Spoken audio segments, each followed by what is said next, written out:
নমস্কার বন্ধুরা, আপনারা দেখছেন মৈত্র ইনফরমেশন ইউটিউব চ্যানেল। বন্ধুরা, প্রতি বছর প্রত্যেক সামগ্রীর সঙ্গে চালের দামও পাল্লা দিয়ে বেড়ে চলেছে। গত বছরের তুলনায় এবছর চালের দাম 15% বৃদ্ধি পেয়েছে। এই সমস্যা থেকে সাধারণ মানুষকে রেহাই দিতে কেন্দ্রীয় সরকার ভারত চালের উদ্বোধন করেছে। এই প্রকল্পে ভারত সরকার ভর্তুকিযুক্ত চাল দেবে প্রত্যেক নাগরিককে, অর্থাৎ ভারত সরকার ভালো গুণমানের চাল 29 টাকা কেজি দরে সাধারণ মানুষের কাছে পৌঁছে দেবে। তো বন্ধুরা, আজকের আমরা এই ভিডিওতে জানাবো এই ভারত চাল কিভাবে কিনতে পারবেন, কবে থেকে এই চাল পাওয়া যাবে এবং রেশন চালের সঙ্গে এই চালের পার্থক্য কী, সব কিছু বিস্তারিত এই ভিডিওর মাধ্যমে আপনাদেরকে জানাবো। তো বন্ধুরা, ভিডিওটি স্ক্রিপ না করে পুরোটি দেখতে থাকুন। আর বন্ধুরা, আমাদের চ্যানেলে যারা নতুন তাদেরকে বলছি চ্যানেলটিকে সাবস্ক্রাইব করে পাশে থাকা বেল আইকনটি বাজিয়ে অল নোটিফিকেশানটি অন করে দেবেন, যাতে এই সমস্ত গুরুত্বপূর্ণ ভিডিও সবার আগে আপনার কাছে পৌঁছে যায়। তো বন্ধুরা, এবার দেখে নেওয়া যাক কীভাবে এই ভারত চাল কিনতে পারবেন।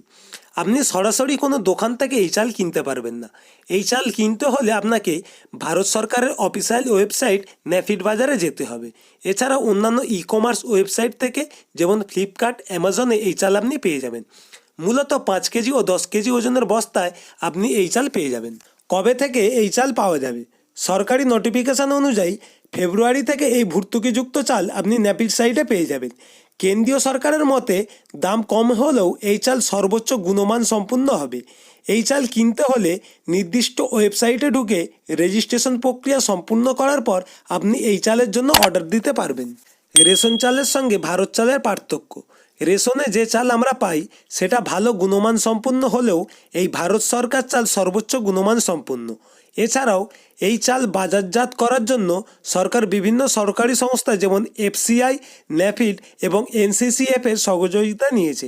তাই বলা বাহুল্য এই চাল রেশন চালের থেকেও আরও বেশি ভালো গুণমান সম্পন্ন হতে চলেছে।